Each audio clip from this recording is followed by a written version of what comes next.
from the heart of Dubai, where tomorrow is being built today, to the world. Welcome to the CTO Show with Mehmet. Here, we redefine technology and reimagine possibilities. With Mehmet, delve into the riveting realms of AI, cybersecurity, and digital technology. Experience the thrilling highs and lows of startups. Immerse yourself in the spirit of entrepreneurship and witness the future of business innovation being written in real time. Now, without further ado, let's tune in and explore the future. Hello and welcome back to a new episode of the CTO Show with Mehmet. Today, I'm very pleased. Joining me from Germany, Eckhard Jann, who is an expert in error. I will keep this, Eckhard, for you to explain what is that. He's an author. He's a podcaster also like me. But of course, we're going to talk a lot about topics which are, in my opinion, are very interesting and should be discussed. And I think we tried with some guests to focus on. But again, I love to hear different opinions from different experts like Eckhard. And without further ado, Eckhard, my first traditional question to all my guests, tell us a little more about you, your background, your journey, and what you are currently up to. And then we can start the discussion from there. So the floor is yours. Mehmet, thank you very much. I'm excited to be on your show right now. As you rightly said, I currently working as a business consultant, an author, published a book or wrote a book during the pandemic. But in my previous professional life, I was for 30 years a pilot, a commercial pilot, and worked as a safety manager. So from the very early stages of my career, I was working with people, with colleagues, and investigating occurrences and trying to understand why people may make mistakes. So this is my intrinsic motivation. And after I published the book, which was hugely and greatly receptive here in Germany, which won basically also a prize as the best nonfiction book, it's now available in the US as well. But what I want to say is that I'm also the podcast that I'm producing, Arrow One, in Germany is also extremely successful, and this is now available in the US as well, or in English-speaking podcasts as well. But what really motivates me is trying to convey the point that we are at the end of the error chain. And this is what motivates me. And this is why I call this concept the Error One. And this is what I would like to talk to you and why the Error One is so important for any startup, for any business leadership, for basically anything that is important when trying to be successful. Great. And thank you again, Eckhard, for being here with me today. I really appreciate, the time that you gave to me today to have this great discussion. Now, something traditional, and because you mentioned something about coming from the aviation background, both as a commercial pilot and safety manager,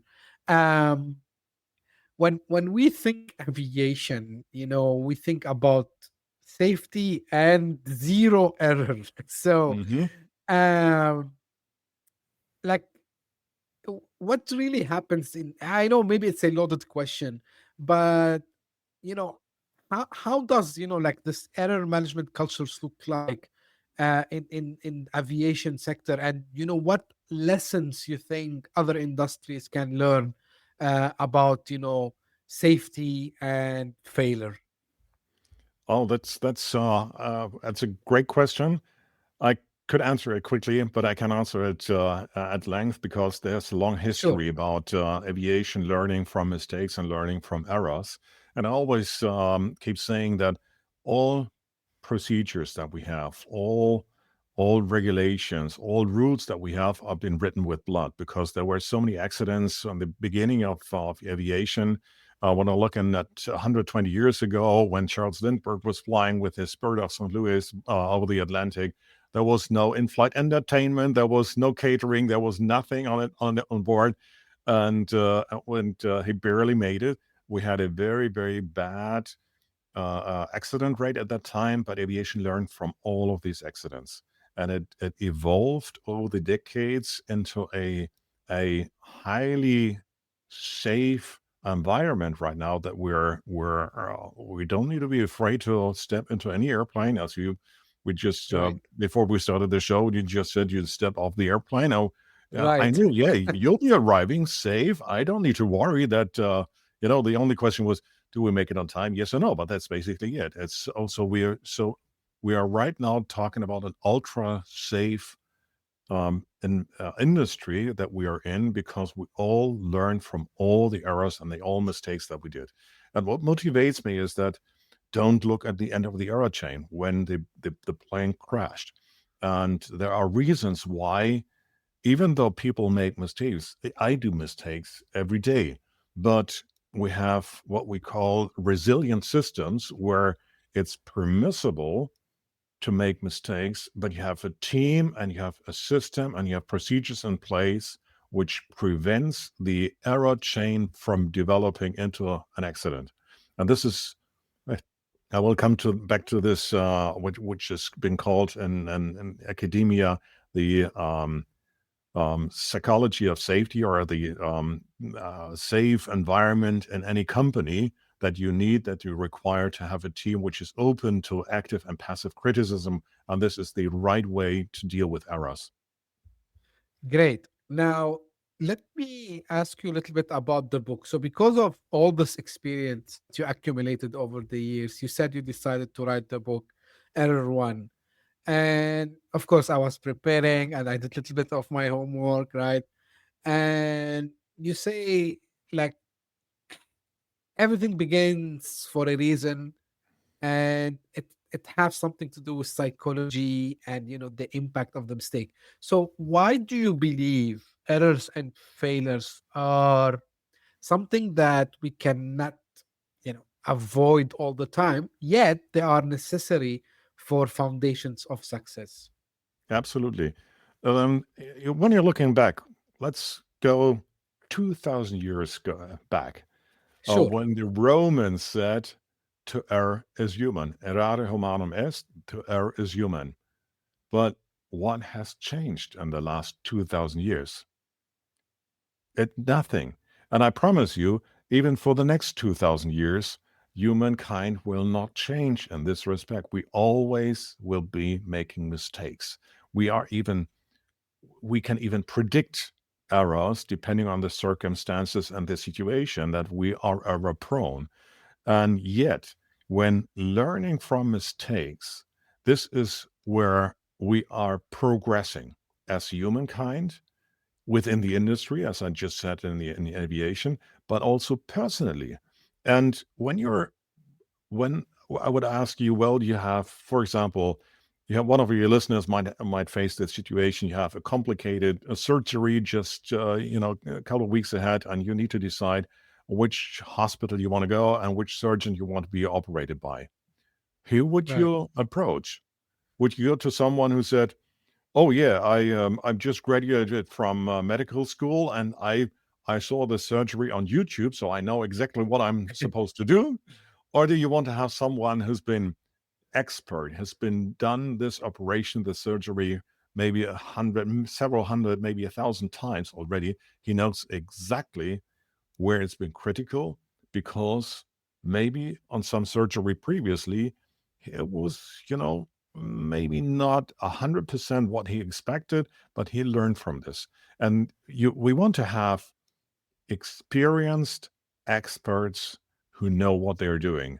Why are they experienced? Because they made mistakes. They learned from all the errors. Maybe they learned from other people, but the experience is the foundation to make the sound and a right decision and safe decisions. Eckhard, I don't ask these questions to challenge people, yet I ask these questions to get some better, I would say, understanding. So, because someone might be listening and saying, "Hey, Eckhart, I understand. I get what you're saying. We always do mistakes, whether in personal lives or professional lives. But sometimes these mistakes can be unforgettable, like maybe even they will be destructive, right? So Mhm. in your experience, what's the difference between a mistake that might affect the trust or might destroy reputation versus a mistake that, okay, we can say yes, this is a mistake, this is a failure, I don't know what you want to call it, and it's good for learning for the next time. So what is the line that separates these two kinds of mistakes or errors, whatever you want to call them? Mhm. Excellent. Just consider that you look at an iceberg. When you're looking Mhm. at the iceberg, there's always the saying, that's just the tip of the iceberg. That's the only Right. thing that is just above the water surface, and everything underneath is what is invisible. And this is very good comparable to accidents. And when I'm talking about errors, these could be minor errors, and the error does not necessarily have to evolve into a huge disaster, a catastrophe, an accident, an airplane disaster, for example. But this is always the result of an error chain. And there are several errors in between that, when they are piling up like dominoes, a row of dominoes, that they will eventually develop into an accident. And the accident is the tip of the iceberg. But the mistakes, those errors, they happen way more frequently than just a Mm. single airplane crash. And this is what we have and what we face each and every day in all of our lives. But this is beneath the water level. This is just the lower part of the iceberg. And this is called the accident pyramid. It's been researched that before an accident happens, there are probably around 15 to 30 significant occurrences, then 300 minor occurrences, and roughly around 10 to 15,000 observed work errors. These all contain elements of the error chain that at the worst timing, most of the time, they develop into an accident. And this is a single case. This is just the tip of the iceberg. But when I'm talking to my clients, is look for those observed work errors at the lowest level of the accident pyramid, the lowest part of this iceberg. When you're looking for those, when you're identifying those error elements, then you're able to prevent the next accident. Perfect. I get it, Eckhart. Now, how I do this? Now, I understand it's a chain. It's not like that big mistake that caused, let's say, a crash, or maybe let's say, maybe in a business perspective, a huge PR catastrophe or whatever. It was a result of multiple errors that or mistakes that happen. Now, me as a leader, me as a founder of a new startup, how I would be able to spot these early so I don't end up with the iceberg that you are just mentioning. So, are there any things I can do to spot these errors early on? Yes, that's very much so, and this is why it's so important to really have an error culture within your company, that people are willing and are empowered to talk about those small errors. When I'm working with hospital, for example, we're developing those error reporting systems. When I'm saying the single simple error could be very important for us to understand how often do they occur. We're making a risk assessment. What is the potential outcome? And when you're identifying those errors early on, then you can prevent it. But it's important that you empower your people, your employees, your colleagues to openly talk about errors, small occurrences. The smallest occurrence, the smallest error could be very, very important, very, very crucial. And there are plenty of accidents that happen in aviation that I'm aware of, where those errors, those significant errors, the error one had happened multiple times before the day that the airplane crashed. One example is the Air Inter accident in France, in Strasbourg. Airplane A320 flew down into Strasbourg at night, and the pilots mistook the autopilot mode.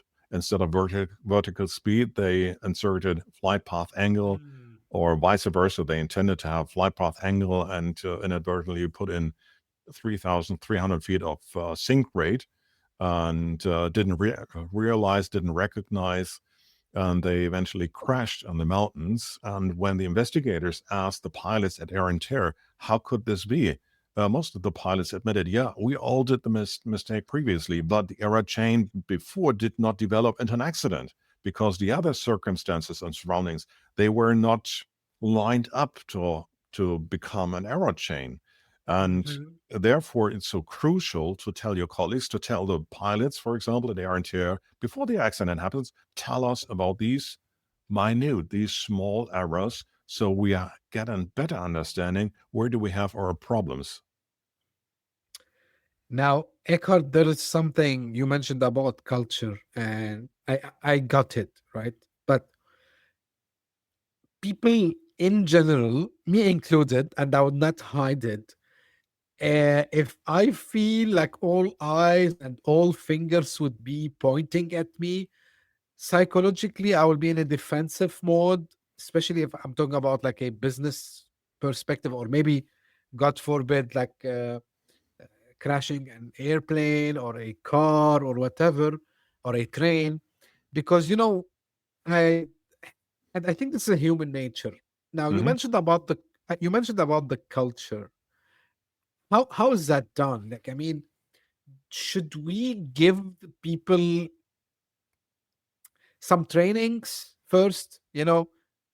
Should we actually, like in maybe people who are familiar with this term in testing and all this. So sometimes we say we create a sandbox, which is like an environment which is similar to the real one, and then you test with it, and even if everything is broken, you don't care because it was just a test environment, right? Even developers know this. So where to start? Because this is something also related, in my opinion, correct me if I'm wrong, to psychology.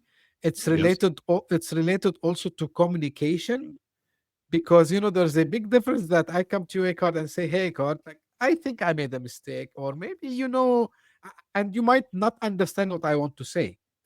So walk me through, like, when Sure. you are advising a business about this, what are the steps? I'm very really interested to know how Absolutely.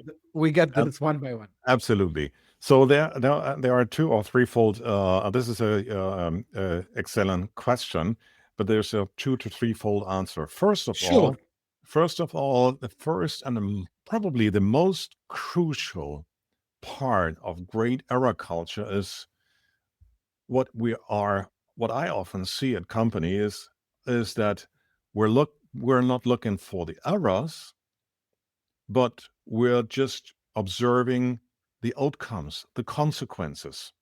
So when the airplane crashed, when the car, was sliding off the runway of the street, or there's a crash happened, or something happened or there was a malpractice at a hospital, or anything like that, we're just looking at the consequences.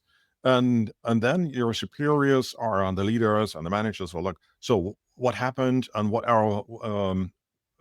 was the error? But what they are right now doing is they are simply just judging the outcome, not the error. And this is probably the most crucial part. Is what you're looking at is the error, the outcome, not the error. And I'm saying, look for the error one. Where did it all start? Was it fatigue? Was it stress? Was it confusion? Was it distraction? Was it complacency? Or was it was it maybe negligence or anything like that? But don't only look at the outcome. And there are so many instances where companies are they fire the pilots or the people, the employees, when something had happened, and they because they say, oh, we must punish them. But it really is the opposite of great error culture, when you just fire them because you believe that once you fire those employees, problem is solved. But you really didn't understand, where did it all start from the beginning? Where was the error one? Maybe you have a very, very different issue. I'll give you an example. With the Sure. hospital, when we have the wrong medication, the patient received the wrong medication, and when I start working with my clients, and I ask them, so what did you do? The most often the answer that I get, oh yeah, we talked to the nurse and told her, for the next time you should look better, more carefully. And Okay. it's yeah, well, you're laughing, and I'm saying it's so sad, actually, because it's not that anybody is just saying, they're not blindfolding. They're not saying, oh, I don't care, or just closing their eyes. So what medication do we have enough and plenty, and what needs to we need to get rid of? So it doesn't work the way just telling a single person, look better the next time. So what I told my clients is, try to figure out, where did the error chain really start. And in this case, it did not start with the nurse, because when we talked to her, she said, yeah, I took the right medication, at least the right packaging, but Mhm. the insert was wrong. There was the wrong, we call it blisters. I'm not sure how it's called in English, where I the got it. Yeah. small tablets are inside, are packaged, vacuum packaged. It was, so she had the right packaging, but the insert, the tablets were wrong, and she didn't see, and she didn't realize. So obviously, the error chain started somewhere before that, before she took the right packaging. So, but where did it start? Was it maybe another nurse who put it on, put it back in the wrong way? Or even worse, maybe it started with the production company or with the Mm. pharmacist. We don't know. And if you don't look that far, you still have what I call safety myopia. You are blind to the true problems that you might have within your company. So therefore, it's so important to really go to the beginning of the error chain. So putting it all together is, number one, we need to make a differentiations.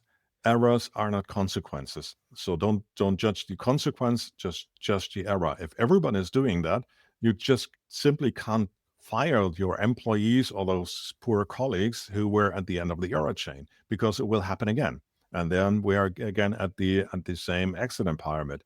But look for the error one. Where did it all start? And number two is, we have human factor training, what's called crew resource management, where you are trained as crew members that you need to be open to talk about pilots, and you must empower your team by also to tell them, um, you must give me criticism. I need feedback from you, because Yeah. I am not perfect. I, as a captain, I will make mistakes. And I even need the youngest flight attendant on board, who's maybe just checked out a few weeks before, to tell me if she observes something which is unusual.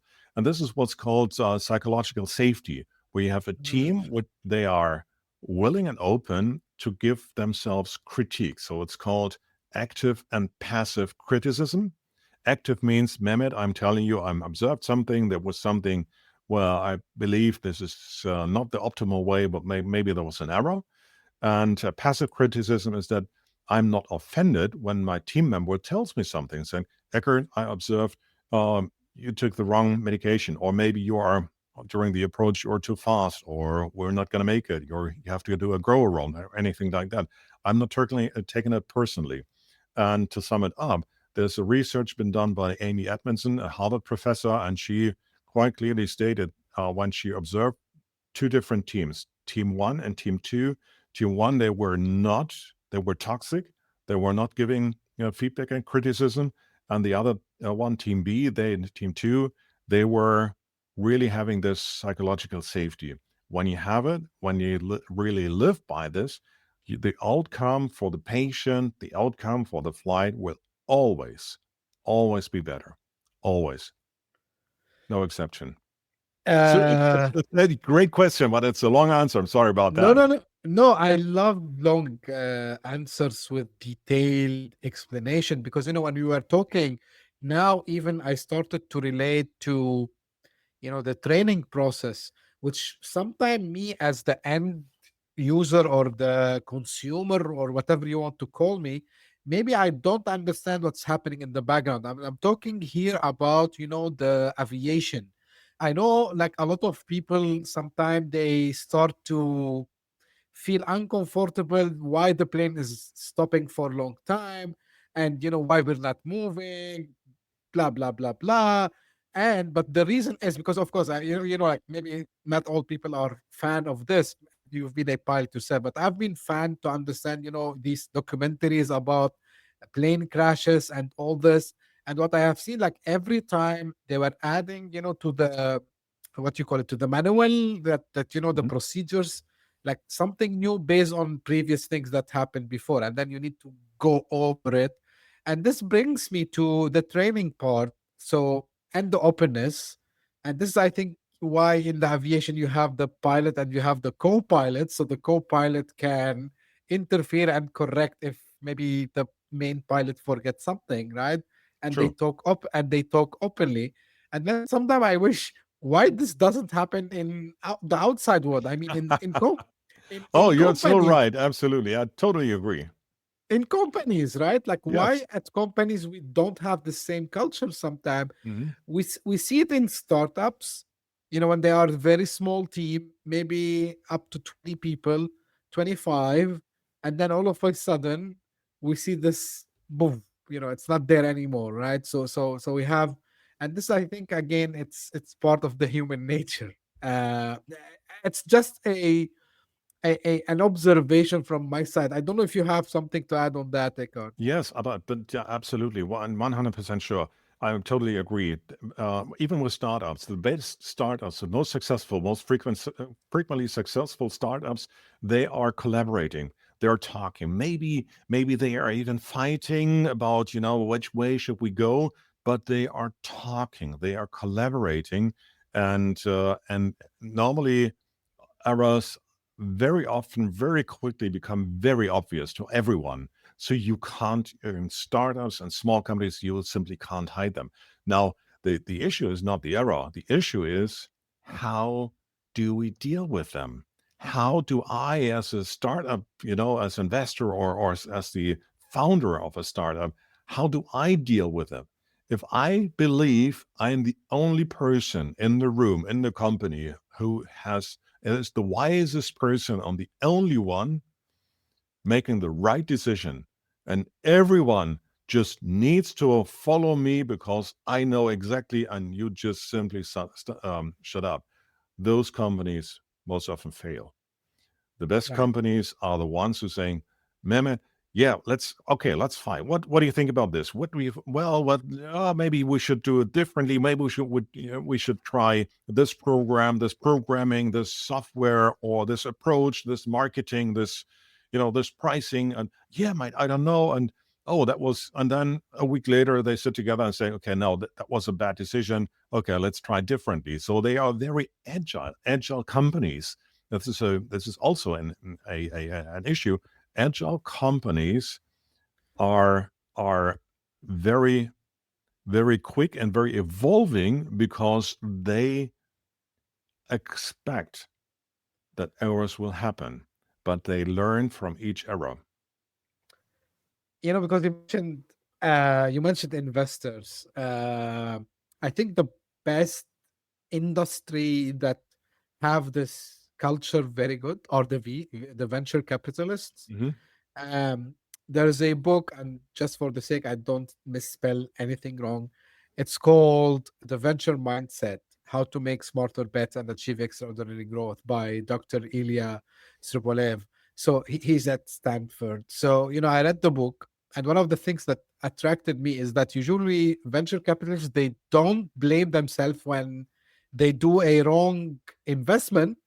They start to dig more why they didn't pick up the right one, right? Correct. So Correct. that means so they accept that mistakes would happen. Of course, they would question why we didn't why we didn't pick up, for example, X company or Y company or whatever.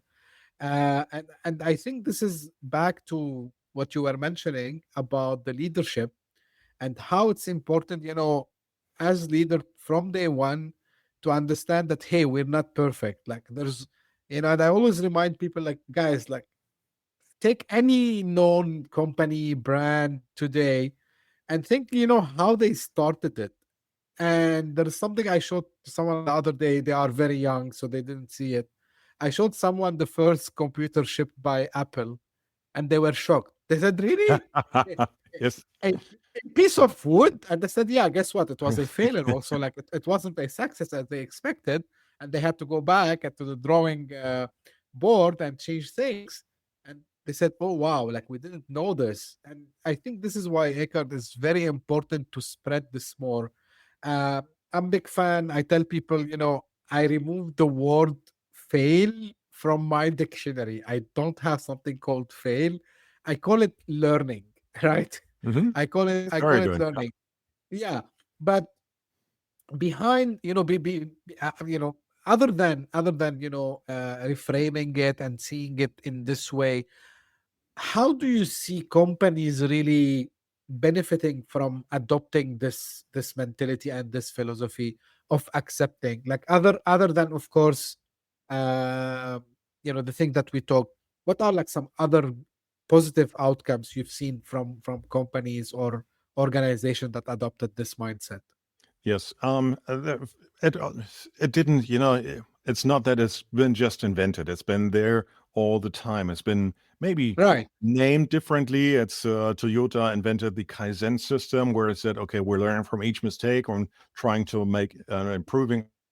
Even today, when you're looking not at aerospace and spacecraft, for example. We're looking and comparing the Boeing company when they are, what was it called? I'm not sure. Even the spacecraft that they were sending out, the test flight where the old astronauts were stuck on ISS for Oh half a yeah. year. It was, it's not Dragon called about, but it was called Space something. And they have a totally different approach than SpaceX, for example. When Elon Musk, you might think about him or whatever you want, but when he started and invested into SpaceX, he said, "I know exactly that we will have rockets that will fail. I expect that they will fail." Yeah. Even with his biggest rocket right now, he says, "I know they will fail." And this is, it's expecting them, even calculating them, anticipating them, and then saying, okay, once they failed, we do everything that is required to understand why. And whereas Boeing, on the totally opposite side, they are trying, to think through everything before this first rocket launch. And they postpone their launch and time again and again, again. Something happened. Oh, we don't know. We need to look at it before, and so a very, very different approach when you're talking about spacecraft and how they were developed. And this is for me a perfect example, anticipating errors that they will happen, but then dig into them really deep, try to understand where were the true issues, the true errors, the true problems, where is if you're able trying to find the error one. Great. Now, a question to you, Eckhard. With this age of AI and advanced technology and automation, do you think we gonna get rid of these errors that happens, or the AI will amplify them more? It's gonna be a mirror of us. Um, that's one of the most fascinating questions that I was talking to a lot of experts since AI became really famous. That I I'm really concerned if that is really, if AI is able to cover issues, occurrences where there had never been a single or a similar occurrence before. It's from my perspective, from what I learned from all the experts that I was talking to, is that AI is not not intelligent in a creative way, but it's very smart because it can use all available knowledge that is publicly available from all databases, with Wikipedia or anything like that.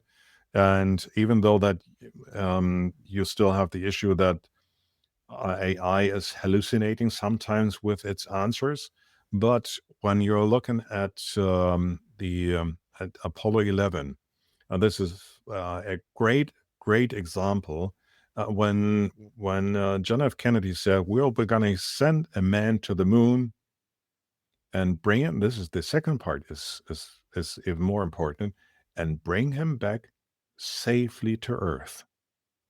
So when they were calculating, and there was no limit whatsoever about resources. There was no limit about money. There was no limit about engineers and scientists that they were using for NASA and working with NASA and all the associated companies to develop the rockets and the entire system in order to be able to send a man to the moon and bring him back safely.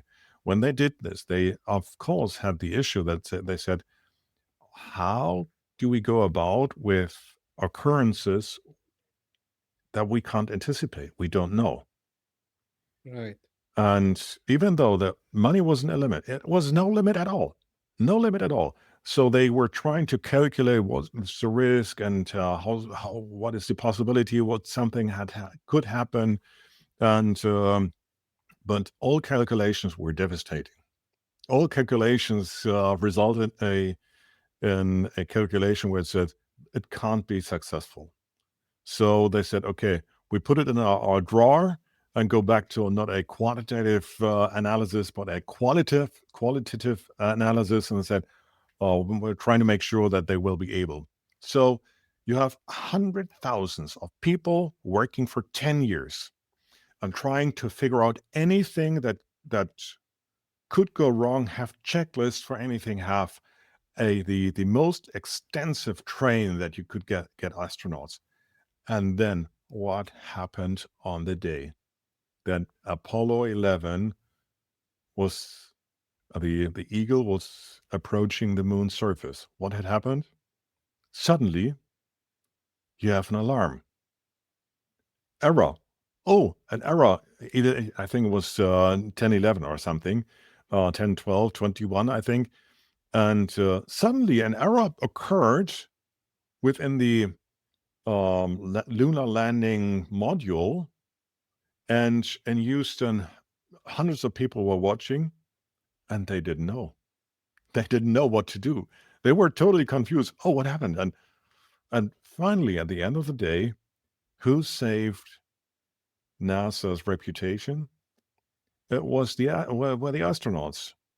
Neil Armstrong on board with Buzz Aldrin. They said, we continue.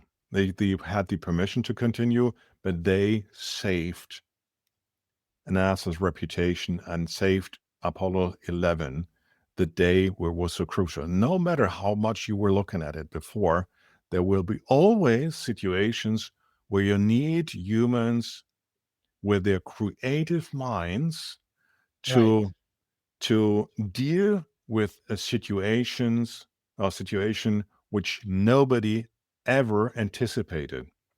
And this is exactly the question I asked all the experts, the AI experts that I was talking to. Do you think that AI will be able to anticipate anything like that? For example, a Mars mission. If we are intending to send people to Mars, there will be situations and occurrences where errors will develop and happen, which we cannot predict. And this is why we as humans are so crucial, no matter how much you invest into AI, my personal opinion, that you need the creative mind to be able to come up with a solution for a situation which never never had occurred before. I can't agree more because AI also relies on what data we feed it, right? So whatever we teach the AI gonna do the same thing. So if we feed the AI, to your point about hallucination, and it's not creative in the way that some people they think, so it gonna mimic us. Like, this is, again, it's a personal view. Maybe in the future it will, with a lot of more correct and accurate data, it might be able to drift a little bit and say, hey, I think what you're trying to do here is nonsense, because it doesn't follow any physical or chemical or mathematical equation, and it doesn't make sense, especially if it's like something related to applied science. Of course, I'm not scientist, I'm not mathematician by any way, but like, this is the logic that I use. But when it comes to maybe creating new or giving new ideas, yeah, of course, it might give us something right, something wrong. It depends. But yeah, I think the point that you just mentioned, Eckhard, is important about the need for human action at the end. So we are the ones in control. So 100%. Now, tell me more about your podcast, Eckhard. Like, what do you discuss there? Is it solo? Do you have guests with you? Like, what are the topics you discuss there? Yes. First of all, it's I do interview sometimes, but very often I describe occurrences and accidents that happened. I'm trying to have a story that I'm telling. It starts Nice. actually with the Challenger catastrophe, 1986. That's the after the first episode is introduction. Second episode is Challenger. Then you got the Tenerife accident where the two jumbo jets of Pan Am and KLM crashed. And it Yes. was a single, very, very minute error. And then I have many others. One of the most fascinating episodes that I did, I think, I interviewed the investigator in charge, the person who was responsible to investigate an air crash, which was Sioux City, the DC-10 crash that happened, and to learn from him personally how he understood and how he um, experienced the entire development of the situation. Most fascinating is I never normally the investigators, the NTSB, the National Transportation Safety Board, which is the investigation branch in the United States, when they start investigating, they're being alarmed and called after the crash.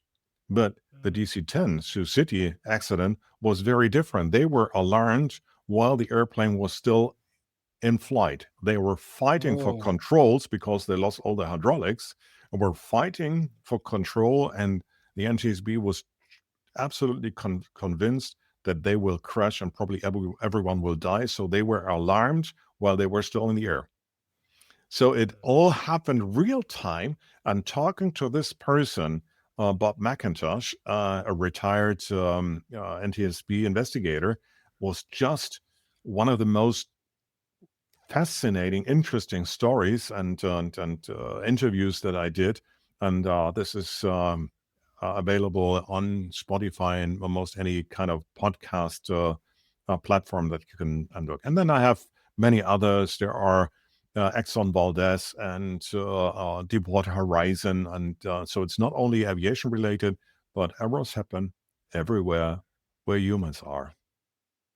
looks very exciting, to listen, because knowing the knowing at that moment of the incident, or let's say the crisis, right? Because when you have an error, mistake, whatever again you want to call it, so you have these moments where you have also to take decisions very fast. I mean, the error happened. We can't change it anymore. So now the decision process and everything that happens in maybe milliseconds, microseconds. I'm very interested to see the people who tells these stories also. So look, something which is amazing there. what other projects you're working currently, Eckhart, on, and anything that you might want to share with the audience? Yes, you realize that I'm really passionate about this issue, this errors, Yes. dealing with errors. And one journalist asked me, "Well, Eckhart, you seem to be happy about errors." No, no, no. I'm not. I'm not passionate about errors, but I'm passionate about learning from errors and trying to help others to prevent the next accident, to prevent the next catastrophe and disaster. So I wrote the book. I translated it now in English. It's available on Amazon. You can listen to my podcast free of charge. And currently, I'm just on the last steps of having an abridged version of my written book as an audiobook. So you can listen to the most fascinating stories of my book, Error One, as an audiobook. And this will be available just shortly. So I'm excited for this and very happy about this. And I hope to instill, the fire that burns in me to instill this fire and this passion about the subject with my audience. And whenever I have a presentation, as you know, I'm a speaker as well. I'm speaking for small audiences, in front of small audiences, or even hundreds or thousands of people, Yeah. with employees, managers, CEOs, and any kind of people. And when I'm talking about us and as humans, that we humans are fallible, we make mistakes. But the True. most one of the nicest stories that I'm telling them is the story about the tribe of Babemba. The Babemba is a tribe in Zambia in Africa, and how they deal with errors. And when some member of the tribe fail in a bad way, they are not chastising him or criticizing him. They bring him together in the center village, and they gather around him, and then they start cheering him up. They're saying, "Mehmet, you are a great guy. We love you. You're fantastic. You're right the way you are." Then this ceremony goes on as long as it takes until his frustration about his mistake dissipates. And why I love this story, because it's not only because it's so extraordinary, but what they really have made a ritual is that we're dividing between the error and us as a person. An error should never define who we are as a person. And if this is the last, takeaway from this podcast Sure. interview for your listeners, then I'd be very, very happy. Tribe of Bapemba, they are trying to they are make a differentiation between that's just the error, but that should not define who we are as human beings. This is a priceless advice, and I'm happy you mentioned this because uh, I think even in our educational system we need to change this, because part where I blame society on this is mainly in schools, right? Where they show kids, our kids, and me including when I was a small child, that you don't have to make mistakes. Like you should get 10 over 10 grade all the time. And this psychologically slowly start to, it sits within us, and we forget, to your point, our basic nature as humans, that we make mistakes. And I'm really happy, Eckhart, because the way you explained the whole thing today with examples, with takeaways, really it made me even think more deeply about this. uh, and by the way, just so people, if they want to get in touch, do they find you on LinkedIn? Is there any Yes. social? Okay, great. Yes, Uh, LinkedIn and everything else you can find on LinkedIn. I do provide aviation investigation training for aviation investigators, safety managers, for example. But you can also look at error-one.net.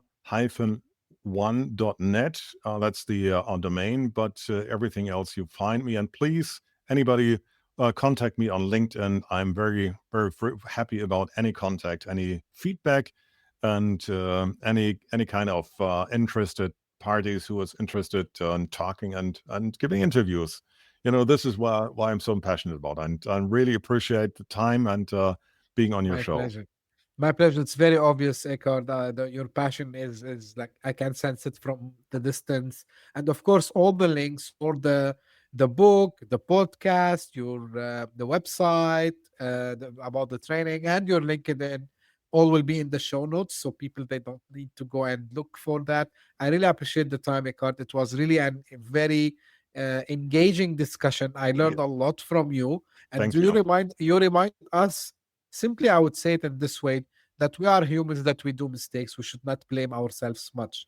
Of course, we should take care, but it's okay. We can do mistakes and we can do errors. So thank you Yes. very much for bringing this Right. back.